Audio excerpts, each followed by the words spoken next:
নমস্কার, আমি আলপনা হোম ব্লগসে আপনাদের সকলকে স্বাগত। আমি আজকে নতুন একটা রেসিপি নিয়ে এসেছি। আমি এখানে বানিয়েছি রুই মাছের ভাপা।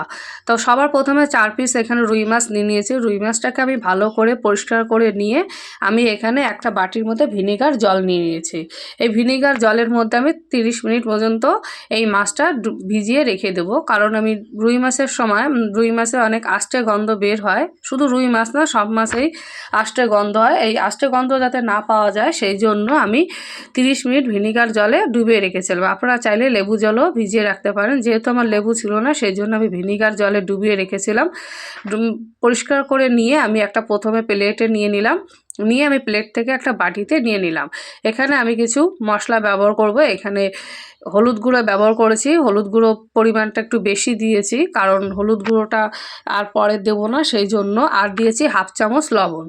আর দিয়েছি এখানে 1 চামচ আদা বাটা আর হাফ চামচ গোটা জিরা বাটা। এইগুলো আমি সব শিলে বেটে নিয়েছি। নিয়ে আমি হাতের সাহায্যে ভালো করে মাখিয়ে মাছটাকে আমি 10 মিনিটের জন্য ম্যারিনেট করে সাইডে রেখে দেবো ঢাকনা দিয়ে। এই যে রেখে দিলাম।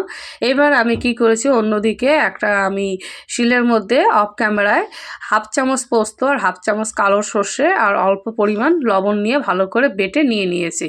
যেহেতু ম্যারিনেটের করার সময় আমি লবণ দিয়েছি আর বাটার সময় লবণ দিয়েছি, সেই জন্য এখানে লবণের পরিমাণ কম দিয়ে মিশ্রণটাকে জল দিয়ে ভালো করে গুলিয়ে নিলাম। নেওয়ার পর আমি এর মধ্যে যে গোটা জিরা বেটেছিলাম কিছুটা পরিমাণ বেঁচেছে, সেটা আমি এর মধ্যে দিয়ে ভালো করে গুলিয়ে নিলাম। এবার একটা টিফিন বক্স নিয়ে নিলাম।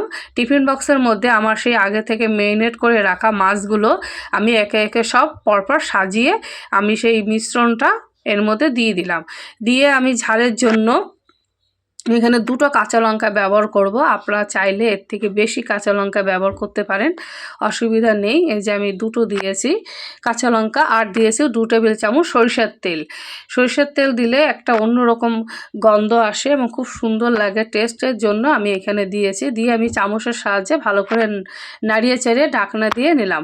এবার অন্যদিকে আমি উনানে একটা ননস্টিক কড়াই বসিয়ে তার মধ্যে 2 কাপ জল দিয়ে একটা স্ট্যান্ড বসিয়ে দিয়েছি। স্ট্যান্ডটা বসিয়ে দেওয়ার পর আমি টিফিন বক্সটা ওর মধ্যে বসিয়ে আমি ঢাকনা দিয়ে দিলাম। এটা 10 থেকে 15 মিনিট আমি ভাপিয়ে নেব। এই যে 10 থেকে 15 মিনিট ভাপা হয়ে গেছে। এবার আমি গ্যাসটা নিভিয়ে দিয়ে, আমি কিন্তু ফুল আঁচেই দিয়েছিলাম, এবার আমি টিফিন বক্সটা নামিয়ে নিয়েছি। এই যে টিফিন বক্সের ঢাকনা খুলে দেখুন আমার কি সুন্দর কালার এসছে এবং মাছগুলো খুব সুন্দর সিদ্ধও হয়েছে এবং ভেঙেও যায়নি। এই যে মাছটা খেতে খুব টেস্টিও হয়েছে। আপনারা এটা গরম ভাতের সঙ্গে খেতে পারবেন এবং এটা খেতে খুবই দুর্দান্ত হয়ে থাকে।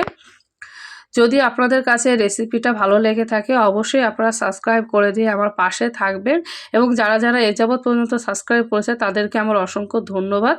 নমস্কার।